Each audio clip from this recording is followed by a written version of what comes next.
want to roll that? Yeah, I got 52 ounces. I'm rolling We did that one time. I was hanging out with all these Hells Angels and Gil Monty and all this at a tattoo convention.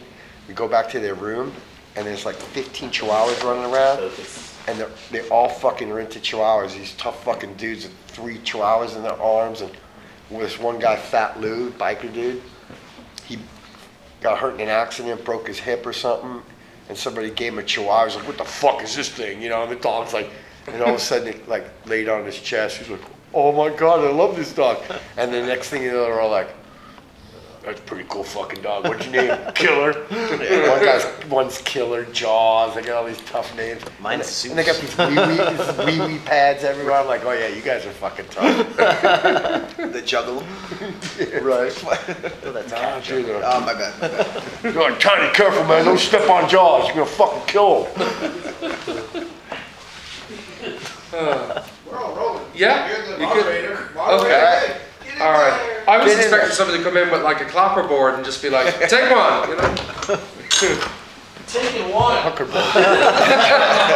And go. That'll do, that'll do. It's not often that we get to sit down at all because we're always running around, but it's even less often that we get to interview an entire band. So we have here with us Little Caesar, and guys, it's great to meet you all in the flesh and to see you all sitting here. So we've got, of course, Tom, we've got Lauren, we've got Ron, we've got Mark, and of course we've got Farron. Excellent. Guys, what's it like to be back in the UK in the Northeast? You must get that everywhere we go. Let's open with a boring one. What's it like to be back in the Northeast? Cold. Yeah, It is cold. As you can Way see, cold. We're all like, we have thin LA blood, so we're all Yeah. in our outerwear.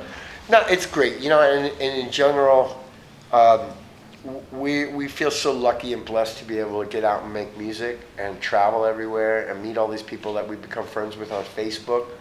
So it's not just the music, it's this whole sort of experience of connection and culture. You know, we come from a country that's relatively young. The city that we come from is all strip malls. You can't drive around and see a 600-year-old church and go to these great old pubs that have been serving, you know, alcohol for so many years. So we try to immerse ourselves in the personalities and the culture and the sights, and it's all part of rolling down the road in a day. So it's just so great. So even if I'm excited, it might snow. We'll get nobody at the gig probably, but we live in LA, you know, so you know. So for us, it's all part of the experience, and we're just grateful for every minute of it. Even when we laugh at the meat-flavored potato chips that they have here, and then it's just all of it. It's just like, check this out. This is great. We had some snow actually a couple of weeks. Well, we've been having snow probably every Tuesday for the last couple of weeks for some random reason. Tuesday. Wednesday, in the middle of the week, it tends to snow. And a couple of times that's happened that you're standing at the bus stop and it's snowing. It's like, oh, it must be Tuesday, as opposed to anything else. But you're like really into that history thing, because I saw on your Instagram you guys were taking the Houses of Parliament tour the other day, and very much into the British history. Maybe, you know, I don't know whether it's necessarily the monarchy or just the idea of having that rich tapestry of British history. Well, you know, we did, you know, fight a war to get you guys out, and then we became but a lot of our government and everything is, you know, was based off of what they knew of Britain, and that had such a long history and culture. We've adapted so much of it, and destroyed your language, you know, it's just all that kind of stuff. And we went down there for the ravens mainly too. The raven. Yeah. I want a awesome. raven. Here's an admission. I need a pet raven. Hell That's yeah. my new. You want a pet raven? Oh my Yeah. God, Yeah. dude! How That'd be cool! pretty badass. How cool would you be walking down the street with a pet raven? Eat that little dog, you know. Feed them the blood-soaked biscuits. Yeah, the blood-soaked. They feed them blood-soaked biscuits. How could you not want something that pretty you got to awesome. serve Yeah. blood-soaked pretty biscuits to? Well, it's funny. I mean, we're in a lovely historic venue like the Cluny. Used to be a mill house. Don't know if you're aware No, of that's it. Next to this building is Usburn Farm, which is like the last working farm in Newcastle, in the inner city centre of Newcastle, and it's kind of known as, it's famous for that. So there's a lot of like, the Cluny as a venue, the whole building is like steeped in history, mostly from the 19th century and from the late 19th century. A lot of it is gone though, but what remains, the actual Cluny, is one of the last sort of buildings from that era. Yeah, So see in LA, it's like, you know, we're standing, this used to be the old McDonald's. Right. Now it's the Kentucky Fried Chicken. Wow, how deep. Well, when I first went to LA, I always wanted to go to the Seventh Veil because it was mentioned in a Motley Crue song. Yeah, that's right. Yeah, you used to Girls, work girls, in the girls. Seventh Veil. I was a bouncer for three and a half years right there. My God. My God. Yeah. Keep name dropping. This is High water mark. Keep it going. High water mark. Yeah, right. Yeah, No yeah. one's beating that Had to one. work my way through school, you know? Well, it's curious because, of course, you know, a lot of, I suppose, American-wise, a lot of you guys come over and you very much take in that British culture. A lot of English, a lot of Irish, a lot of Welsh, whatever, go over to America And go to and like they take titty in boys. the American. Yeah, well, they take in the American culture. You know, films, for example, are a huge part of that. I mentioned films, of course, because, and I'm looking at Ron because, of course, he was in one of the most iconic films ever made. Yes, and one of the most iconic scenes. Yes. You know, that's just sort of weird fate that just came about. So, you know? for those of you who don't know that you were the man that Arnold Schwarzenegger threw a plate glass window, please tell us how that came about. Please That tell came us about story. because I was originally from New York. I became friends with Catherine Bigelow, who was his wife for a while, who's a famous director as well. She did Hurt Locker and Zero Dark 30. Strange Days. Oh, yeah. The beginning of Strange Days is my voice. I did a voiceover when the guy's running Don't and they've tell got them the that. POV Don't shot. tell them that. Yeah. We'll be here all So, night. that's me. You've just blown my mind. That's me. If you look on the credits, it'll say my name. And I was supposed to be Anthony Kiedis' parts in Point Break? Point Break. Break, yeah. Yeah. Do you guys So- like mini disc too? Sorry, no, keep going. So I was friends with Catherine, and then she wound up marrying Jim, and I wound up like hanging out with him. Yeah. And he just called me up one day, said, "I'm shooting a scene next week, and you'd be perfect for it. Are you around?" I said, "Yeah, we're kind of home. I'm not doing anything." So he's like, "Come." He's like, "Well, I need you to go." They made a wig for the stunt guy, and they painted the tattoos on the guy the day before on the set. And I go down there, and then, you know, okay, you're gonna stand here, and we get this whole box of pool cues, and you're gonna smack him, and he tells me the whole thing, and they're like, "Ready, let's go," and you know, I go whack, and he goes, "Ow!" and they're cut. You know, you're a Terminator, dude. You don't go ow because you got hit with a piece of wood. He's like, "Well, that hurt," you know. So we start cutting into it, and then I start swinging it and hits him in the neck and wraps around in the face. I must have hit him 20, 25 times. They tried to stunt double, that didn't work. His face was getting red. He was getting pissed. You're gonna think I'm making this up, right? But where we are in the Cluny, if you go like 5 minutes up the road, you have Shields Road in Biker in Newcastle. And there is genuine proof, genuine story about this, that Arnold Schwarzenegger first trained in England back in the 1960s in a gym on Shields Road in Biker. There you So go. there you go, full circle. Nice. I think 6 so. degrees yeah. of separation. Yeah, oh, I think so. I think He so. trained as an actor in a gym? No, as an actor, as a governor. He trained as He a was governor, training for exactly. his governorship. Well, but the reason I mention all this, of course, is because you know, when I heard that you were in Terminator, when I made the connection there, and I was doing that, my research led me onto the fact that, of course, you know, you guys were signed to Geffen, and I would have immediately assumed that because of, and I dare I say this name for, you know, Guns N' Roses, and You Could Be Mine, that because of that association, you know, that you'd have that thing of suddenly, well, you're a band signed to the label, you'd end up in the film, but it didn't come about like that. Completely. It's just literally just coincidence that you were chatting to Jim Cameron as you do. Completely different separation. Yes. Kind of thing. Excuse me, my phone is making noise. I'll put it on vibrate. No, that's no problem. I was afraid that the God. camera was going to blow up and. I knock told me you don't nervous. call me. I'm doing an interview. Not right now. Not right now. So, having toured, you know, for as many years as you guys have, and then obviously, you know, coming back to this to this great land. What is it that keeps you going? What is it that keeps you on the road, in all honesty? Lord? You know, I think it's the fans, you know, connecting with the fans, with our older tunes, you know, releasing the last 3 or 4 albums that we put out, and but just especially coming to England because I don't know, everybody's so well studied in rock and roll here, and Yeah, and fans the here know roots their music. and everything. So it's just like it kind of spoils us when we come here to play because it's pretty wild and everyone's really digging the music and knowing where our influences come from. You know, so it's why we keep coming back. I think a lot of, you know, the people who are watching this will hopefully see the gig that is being recorded tonight by EzeasPi Productions. And I think a lot of people will, that was seamless. Yeah, that was good. Yeah, But yeah. That shameless plug where Yeah, I know yeah, I didn't no, notice it at nobody all. noticed that. Was that I'll get in trouble for that now.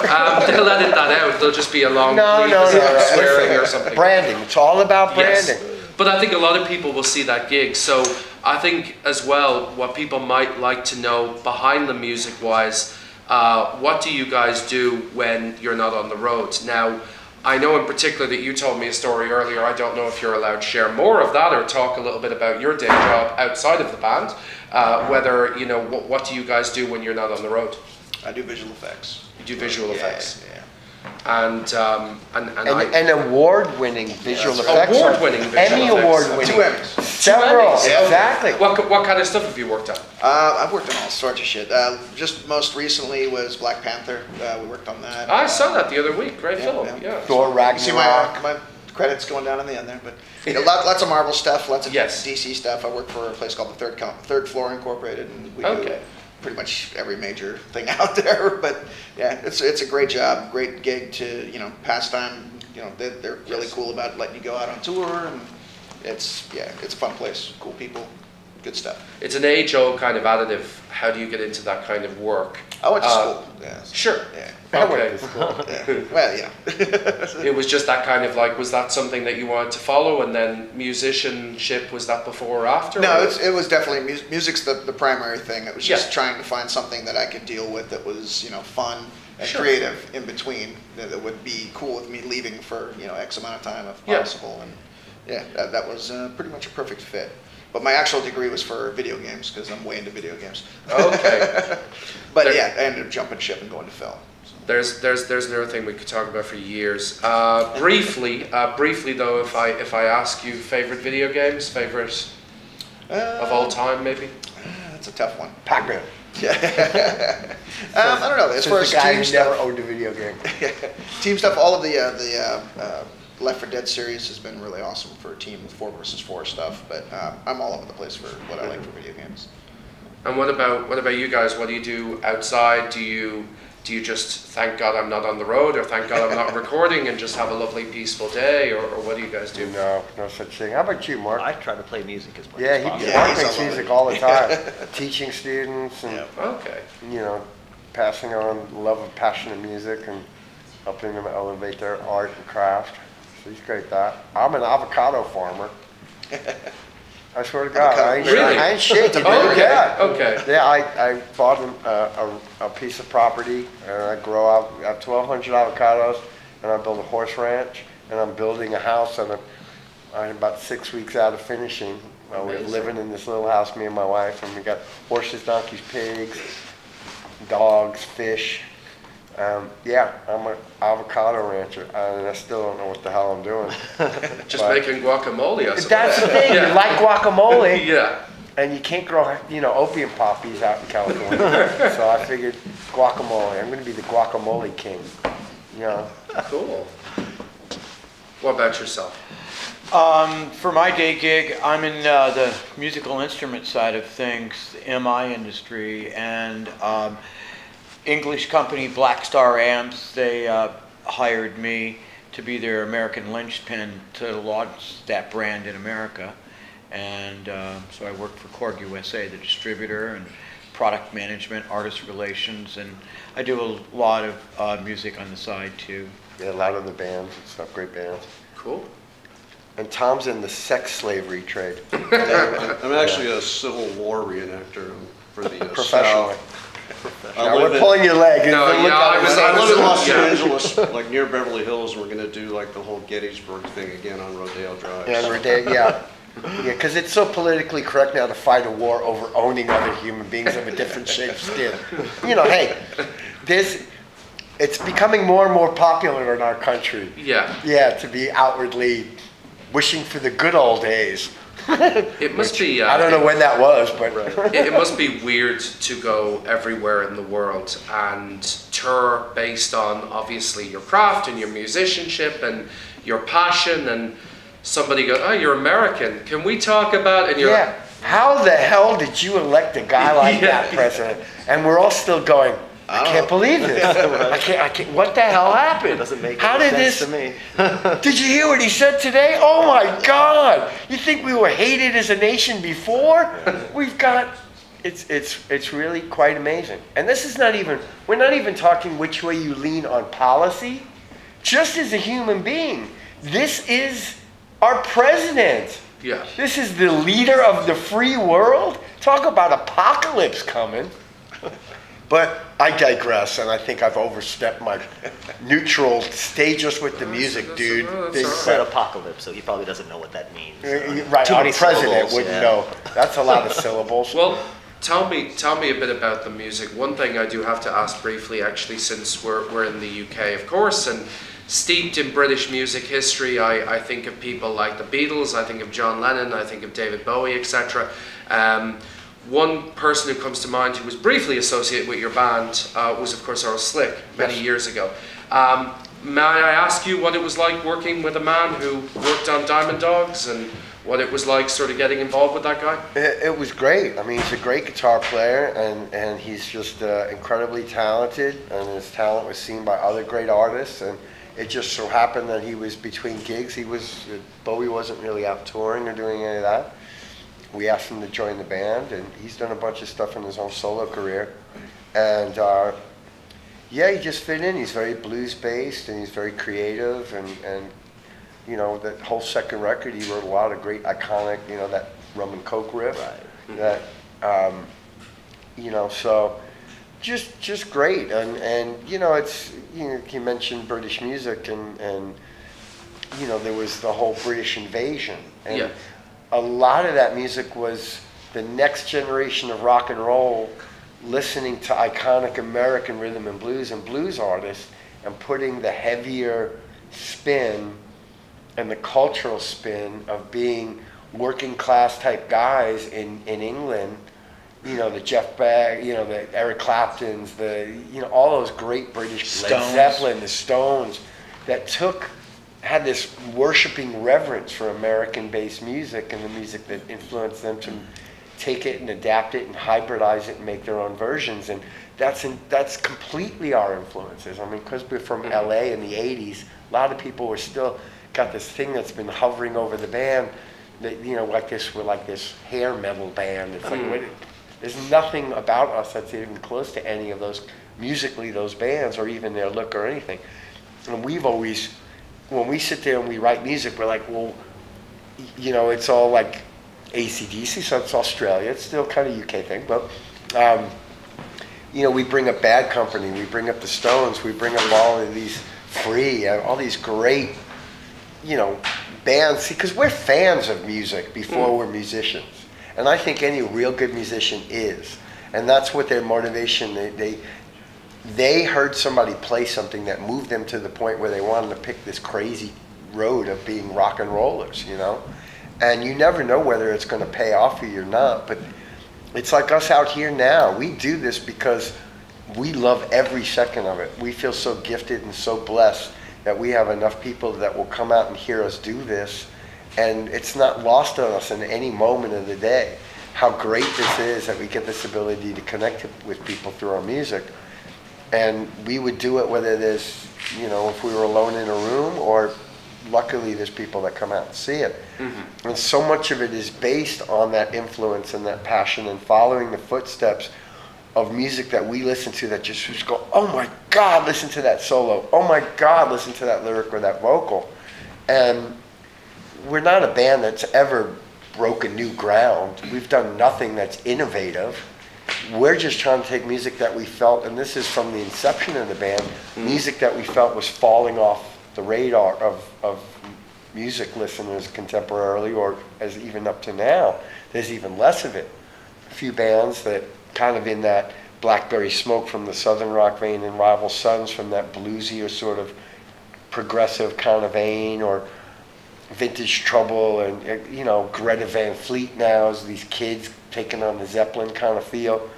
And so we're just out there kind of, you know, holding that torch up still and trying to make records and songs and music that harken back to stronger hooks and bluesy and soulful deliveries and a moving solo and an honest recording. I think some British bands too. I know Tom loves, you know, Mott the Mott the Hoople. Hoople, Obsessed.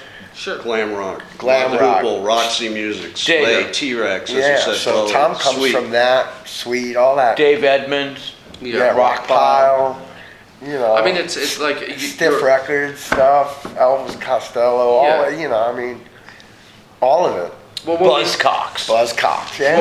when we think about your kind of music, especially said with cock. relation to this, when we think about your music, especially with relation to this live performance, you guys brought out Brutal Live a couple of years ago, and this was of course the live album. Yeah. And that was done very much at the time because you said there was a lot of overdubbing, a lot of mixing went on in albums in general, and you wanted to present that as a very kind of raw, honest approach. So when you think about the production of this album that people will obviously see, do you think people will see this recording as a kind of an honest approach?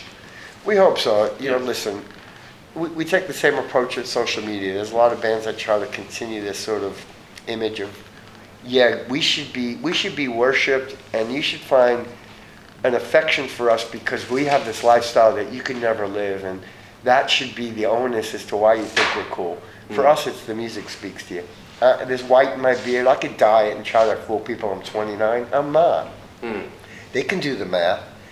I don't get up there and try with pyro or anything. We let the music speak, and then when we're not, like on social media, we're honest. We're accessible and we're honest. Now that could be because we don't have 8 million followers or fans, but we're connected honestly with people, and I feel that sincerity should come through in the music. It does in our recordings. We don't use any smoke and mirrors. We just, you know, try to have that, you know, emotional and musical honesty in everything that we do, and people seem to find it and gravitate toward it, and so Which is great, you know, which is I think what people want to see. One final thing I must ask you, because we obviously, as well as having a show tonight, you know, we don't want to keep you too long, and we do appreciate your time, but one thing that I found quite interesting, which I thought might be nice in particular for the CEO of EzeasPi, for Wayne Thompson, I saw on your website a couple of years ago that you did this thing where if UK fans came to the show and showed their ID proving they lived in the UK, they ended up getting t-shirts. So I brought my ID tonight, and I figured if I showed that to you guys, you'd give us a t-shirt that I could give to Wayne. The whole you know? crew can get a t-shirt. Yeah. Yes. And I, you know, just One t-shirt. Just one. And the back one in stock, and the seconds. Yeah. The ones where the image is a little. But we love you guys. No, you're great. What was your name again?